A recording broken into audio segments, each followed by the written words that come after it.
Okay, so I don't know why it didn't want to show me the direct materials, but okay, so direct materials $2 per unit. Direct labor $5.50.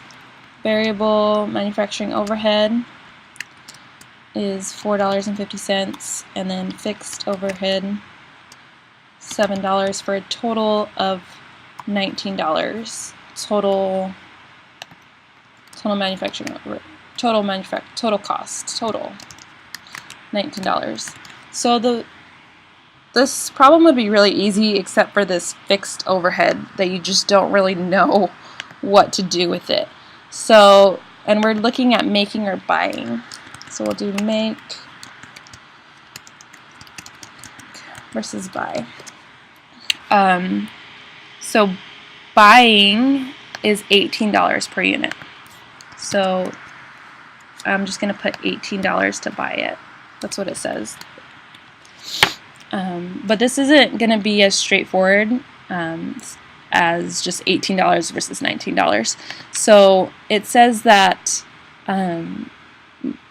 some facilities presently use a manufacturing part M-1 could be rented to a third party at an annual rental of $15,000. So this is a benefit. So if they bought this, they could rent out part of this for $15,000 and get $15,000 for renting it. So instead of adding this $15,000 to the buy, that's like we're just looking at the cost. So because you're making this internally, you're losing out on the opportunity cost. You're using up annual rent that could have been saved. So instead of like having this be a positive for the buy, which is only looking at the cost, this is a cost of making it. You're losing out on the opportunity cost. So that's the way that the book presents the material, is that you're losing out on this $15,000 because you're making it. You're not getting $15,000. So that's another cost of making the product instead of buying it. So this opportunity cost will be accounted over here, which is $15,000. But we're looking at a per unit basis, so we're going to divide that by 10,000 units. So this opportunity cost is on a per unit basis. So that's going to be $1.50 because you are using up this space that could have been a good thing, using up the space that costs money to make it. Yeah, that's my logic behind it. So additionally, $4 per unit of fixed overhead applied to part M-1 could be totally eliminated. So $4 of this fixed overhead could be totally eliminated. So the book puts it that $4 is exactly the same part. So this is 100%. $4 is here is going to stay in the make, and it's going to also be there in the buy. So it'll be the exact same in the make or the buy, so that because they are exactly the same means that they're not going to be relevant for our decision.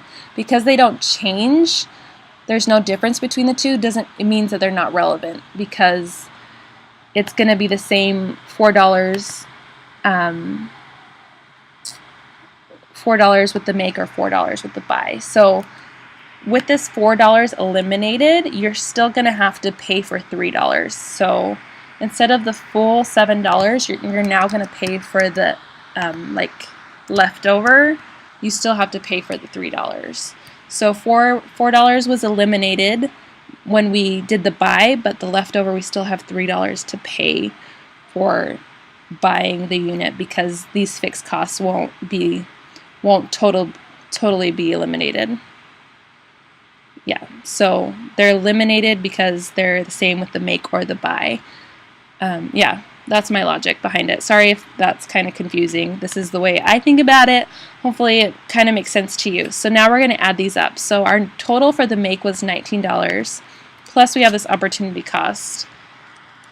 So in total, we're looking at $20.50 per unit on the make. And then the buy, it costs us $18 just to buy the product, but we still have to pay for this fixed overhead that won't go away even if we buy the product. We still like have to run the factory and stuff like that.